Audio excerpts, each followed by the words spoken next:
ډاکټر صاحب ولسمشر محمد اشرف غني یو تازه پیغام را لېږلی دی. ډاکټر صاحب غني وایي افغان ولس ته مې فکر خراب دی او ډېر په سخت حالات کې دی، باید موږ او طالبان یې په ګډه ملاتړ وکړو. د ډاکټر صاحب غني ولسمشر محمد اشرف غني وایي چې موږ باید افغان ولس ته دغه وخت کې اوږه ورکړو او موږ ته سخته اړتیا لري. د خرابات ټي وي چینل درنو لیدونکو سلام، ستړي مشئ، وخت مو بخیر. هیله لرم چې جوړ او روغ به یې. په سر کې یادونه کوم که خرابات ټي وي چینل مو نه وي سبسکرایب کړی، په درنښت سره خرابات ټي وي چینل سبسکرایب کړئ. ښاغلی ولسمشر محمد اشرف غني وایي په داسې حال کې چې زموږ نیمایي وګړي بېوزله او له درې یوه برخه یې په ورځ کې د 2 یا 3 ډوډۍ د اخیستو وس نه لري، د فقر له منځه وړل او تر هغه وړاندې د غذایي خوندیتوب رامنځته کول باید زموږ مهم ملي لومړیتوب وي.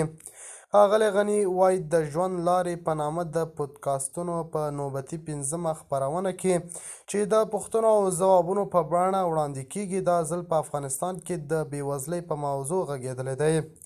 د هغه په وینا په کورنیو او بهرنیو ادارو کې د کاري امکانات په لګېدو، په تېره پر میرمنو د کاري بندیز په لګېدو، د کورنیو عواید په تېرو 2 کلو کې سخت لوېدلي او ډېر خلکو د خپلو اوږدو کلونو زرمې او سمپاوي هم نږدې خلاصې کړي دي.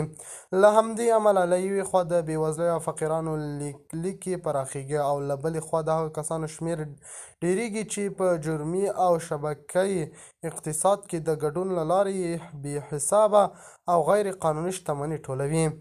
ښاغلي غني وویل هغه خلک چې په جرمي او شبکه‌یي اقتصاد کې اخته دي ډېرې لویې پانګې درلودې او لا په دې حال دي او دې وضعیت کې دي چې د دوی پانګې ډېرې شي.